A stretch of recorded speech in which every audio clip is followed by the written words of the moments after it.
السلام عليكم ورحمة الله وبركاته. مساء الخير على حضراتكم وأهلا وسهلا بكم في قول كورة. حلقتنا النهاردة نتكلم فيها عن مباراة الأهلي وفاركو في الجولة الثانية من دوري نايل 2025-2026 الجمعة 15/8، واللي انتهت بفوز النادي الأهلي 4-1. سجل النادي الأهلي شريف هدف، زيزو هدفين، جراديشار هدف، وسجل لفاركو محمد فخر.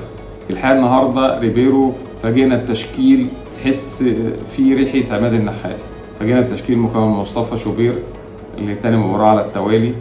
خط الدفاع بدأ بهاني في اليمين وكريم فؤاد في الشمال، وفي النص ياسين مرعي وأشرف داري. في خط النص زيزو في اليمين، ديانج في النص، وعلى شمالهم محمد علي بن رمضان. وفي خط الهجوم بدأ بتريزيجيه في اليمين وشريف في النص وبن شرقي على الشمال.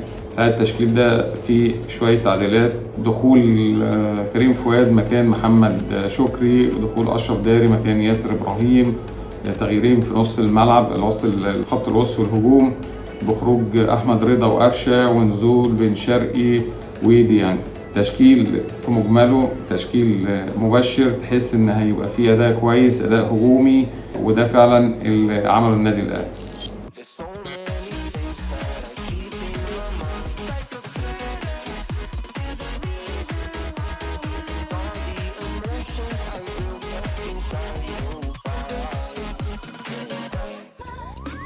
وعايز ارجع خطوتين لورا كده في الحلقه السابقه اللي كنا اتكلمنا فيها عن الرقم 8، المعادله الصعبه، وان قلنا دي طريقه لعب باريس سان جيرمان اللي بيهاجم ب8 لعيبه، وعملنا اسقاط على النادي الاهلي وقلنا لو النادي الاهلي يقدر يهاجم ب8 لعيبه يبقى هنشوف كره تانية خالص. الحقيقه ده اللي عمله النادي الاهلي النهارده في ماتش فاركو. شفنا ظاهرات جنب محمد هاني وكريم فؤاد طايرين وبيعملوا مسانده هجوميه وبيصنعوا الفرص، ونجح هاني في صناعه فرصتين. باقي الفريق لما تيجي تبص على التشكيل كده من البدايه تقول لا، ده التشكيل يبسط، تشكيل تحس ان يطلع منه اداء كويس. ليه؟ لان الموجودين، الناس الموجوده في الملعب دي لعيبه كوره. لعيبه كوره يعني ايه؟ يعني بيظهروا لبعض، يسندوا على بعض، يحطوا بعض في الحته الصح، بيتوقعوا تحركات بعض، تلاقي اللعيب بيوصل التاني للجون في اقل من الثانيه. مع مجموعه اللعيبه دي لا فعلا تحس ان يبقى فيها اداء. طب اللعيبه دي اتواجدت في الملعب يبقى لازم يكون في اداء حلو، ولما يكون في اداء حلو يبقى في اهداف كتير، ولما يكون في اهداف كتيره يبقى في حاجه اسمها انت بتلغي شخصيه الخصم، يعني بتتسيد المباراه. وده حقيقه اللي عمله النادي الاهلي في مباراه فاركو، تسيد المباراه بالكامل بسبب وجود مجموعه من اللعيبه نقول عليها مواهب في الملعب.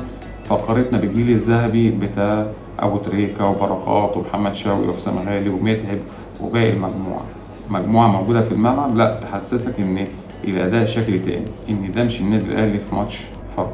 ودي كلمتين كنت عايز اقولهم في البدايه قبل ما ابدا الحلقه بتاعتنا النهارده. كلمتين شكر للمدرب للبدء بالتشكيل دوت، شكر لمجموعه اللعيبه اللي ادت المباراه دي على اكمل وجه. وندخل في تفاصيل الحلقه واسم الحلقه دي ايه. ولما نقول الحلقه دي اسمها ايه، هنقول الحلقه دي اسمها زيزو بمعنى الكلمه.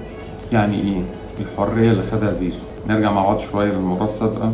زيزو خد حريه في اخر الشوط الاول من ماتش مودرن، اخر 5 دقايق من الشوط الاول واول 10 دقايق من الشوط الثاني، خد حريه كامله في الملعب. شفنا شكل النادي الاهلي، لكن سرعان ما ريبيرو حاول يعكنن على الجمهور وعلى الفريق ورجع سد زيزو تاني ناحيه اليمين. شفناش اي خطوره النادي الاهلي وانتهت المباراه تعادل 2-2، وخسر النادي الاهلي اول نقطتين في مسيرته في الدوري. النهارده ريبيرو لحق نفسه وادى زيزو حريه كامله في الملعب، وبفضل تحركاته واختراقاته قدر يحرك الفرقه بالكامل.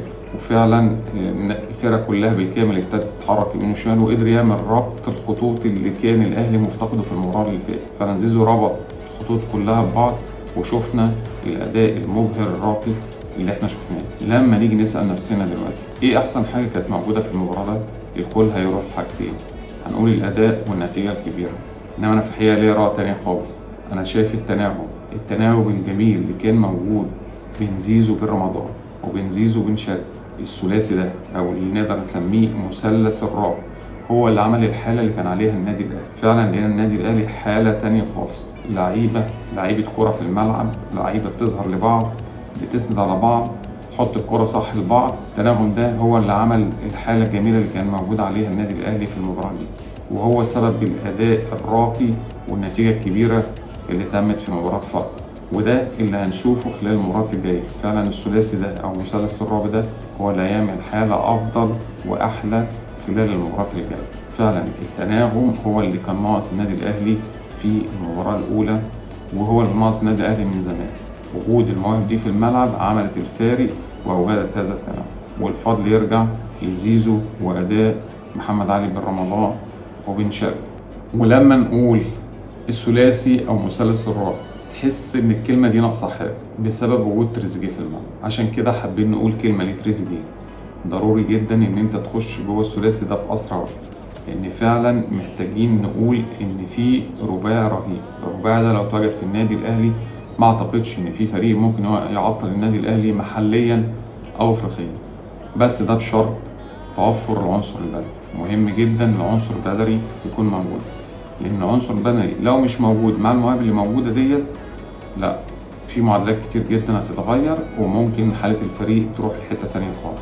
يبقى ضروري مع المواهب بشكل الفرق الجميل والأداء المبهر ده إن يكون العنصر البدني في أعلى حالاته. ده اللي فعلا النادي الأهلي محتاج. وحابين في المباراة دي نثني على أداء محمد هاني اللي تفوق على نفسه واللي صنع هدفين واللي قدم أداء راقي. بس زي ما انتم عارفين طبعا محمد هاني لازم يعقر ويعكنن على نفسه وعلى جمهوره بالطرد اللي خده آخر المباراة. محتاجين نقول كلمتين لديانج. ديانج محتاج تدوس على نفسك شوية وتشد حيلك شوية، ومواجهتك الهجومية لازم تكون أكتر، لازم تشغل مخك كتير، لأن مفيش مجال دلوقتي للعيب اللي هيستنى شويتين، اللي هيتأخر شويتين. هيتأخر على طول مصيره الدب. النادي الأهلي فيه كم كبير من اللعيبة الأساسية والاحتياطي كل مستني الفرصة. ديانج لا، محتاج تشتغل على نفسك كتير. نقول لمصطفى شوبير خدت الفرصة وللأسف يعني مش عارف تحافظ عليها، لازم يبقى فيه هدوء شوية ويبقى فيه ترسى على نفسك شويتين، ما تنفعلش، لا اهدى شويتين ثلاثة عشان يقدر يطلع منك أداء كويس. احنا عارفين إمكانياتك كويسة، لأن هنقول لك لو الشناوي ركب مش هينزل، أما ريبيرو فهنديله 7/10 في المباراة دي. في الحقيقة هو تفوق على نفسه في المباراة ديت، والدور المبهر اللي اداه لزيزو بطريقة الحركة في الملعب والتعاون بينه وبين رمضان وبن شرقي يعني خلق الحالة اللي احنا شفناها في الملعب دي. نقول له ثبت التشكيل ويمشي على كده كام ماتش وشوف الدنيا فيها ايه، عشان مش كل شويه علينا تكتشف لعيبه والغاء في التشكيل كتير. لا، محتاجين نثبت التشكيل ده ونشوف بشرط الاهتمام بالعنصر البدني. اللعيب اللي يقع منك بدنيا تشتغل عليه فورا وترجعه لفورمته تاني ويدخل تاني ضمن التشكيله الاساسيه. دي بعض الرسائل كنا حابين نوجهها لبعض اللعيبه والمدرب في مباراه الاهلي وفاركو، واللي احنا شوفنا فيها اداء طيب، ونتمنى النادي الاهلي يبني عليها في المباراه اللي جايه. في الحقيقه المباراه دي كانت فيها حاله تحكيميه مثيره شويه للجدل. من وجهه نظري انا كنت شايف ان في هدف فاركو دوت هدف ابيض. من وجهه نظري مش هدف تماما. الكوره في كوره لو هنزل الصوره دلوقتي معانا على الشاشه، الكوره اللي شاطها مهاجم فاركو خبطت في اشرف داري ورجعت بعد ما ارتدت من اشرف داري خبطت في ايد المهاجم وراحت لزميل المهاجم. هنا اي حدث بعد الحاله دي لا، هنقف لغايه هنا. اول لما تمس الكوره ايد المهاجم على طول اقف واحسب ركله حره مباشره للنادي الاهلي نتيجه لمس الكوره باليد على المهاجم داخل منطقه ال 18. كده خلاص مش هنكمل بقى. اصل الكوره نزلت على دماغ هاني وشوبير راح يلحقها قبل ما تخرج بره خط المرمى ودخلها جوه الملعب وفي الاخر حطيتها في الجول. لا، كل ده السيناريو ده مش موجود تماما بمجرد لمس الكره ايد المهاجم داخل منطقه الجزاء. في الحاله ديت ركله حره ماشيه للنادي الاهلي نتيجه لمس الكره باليد. خلاص الموضوع بينتهي عند كده. عشان كده بنطالب الفار ان انا اهتم جدا بالهجمه من بدايتها لنهايتها. انا عندي الحدث كان مثير جدا، الكره خرجت بره الملعب ولا لسه جوه الملعب؟ لا، مش ده الموضوع. انا بشوف الهجمه من بدايتها. هل كان في عند قطع الكره من محمد علي بن رمضان هل كان في خطا؟ لا، قلنا مفيش خطا وتدخل طبيعي. راحت الكوره للوينج اليمين، اللعبه عرضيه، ارتدت الكوره وخبطت اكتر من مره. في المرات دي حصل الخطا اللي احنا بنتكلم عليه، الكوره لمست بيد المهاجم داخل منطقه الجزاء. هنا اقف واحسب على طول ركله حره مباشره النادي الاهلي نتيجه لمس كره بيد، يبقى ده هدف ابيض بالنسبه لي. طبعا كل التوفيق للتحكيم المصري. التحكيم المصري عمل مباراه طيبه، النادي الاهلي عمل مباراه طيبه. نقول مبروك للنادي الاهلي وهارد لك لفاركو اللي ما ظهرش بالشكل اللي احنا شفناه عليه الموسم اللي فات. نتمنى طبعا لكل الفرق ان تنفذ الطريقة أو الرقم 8. نتمنى فعلا نشوف كورة هجومية. وقبل ما نختم حلقتنا نحب نقول النتائج المتوفرة لدينا دلوقتي الجولة الثانية من دوري نايل. هنقول نتائج المباريات. كان عندنا يوم الخميس 14/8 كان زد اف سي وسيراميك كليوباترا وانتهت المباراة بالتعادل السلبي. يوم الخميس برضه الاتحاد اسكندري كان بيلعب مودرن سبورت والنتيجة 2-1 لصالح مودرن سبورت. الخميس كان بيراميدز بيلعب الاسماعيلي 1-0 للبيراميدز. يوم الخميس برضه طلع الجيش والمصري النتيجة 3-0 للمصري. كان عندنا مجموعة 3 مباريات. بتروجيت قربت اسماعيلية تعادل 2-2. الأهلي وفاركو فوز الأهلي 4-1. حرس الحدود والبنك الأهلي فوز حرس الحدود على البنك الأهلي 1-0. دي كانت نتائج المباريات اللي اتلعبت لغاية دلوقتي في الجولة الثانية. إن شاء الله غدا السبت 16/8 في باقي المباريات 3 مباريات أخرى. إن شاء الله سعيدنا إن احنا نتكلم عنهم وعن خاصة الحلقة تبقى عن مباراة الزمالك والمقاولين إن شاء الله. نشوفكم على خير والسلام عليكم ورحمة الله وبركاته. فول كورة، الحكم السابق هشام حامد.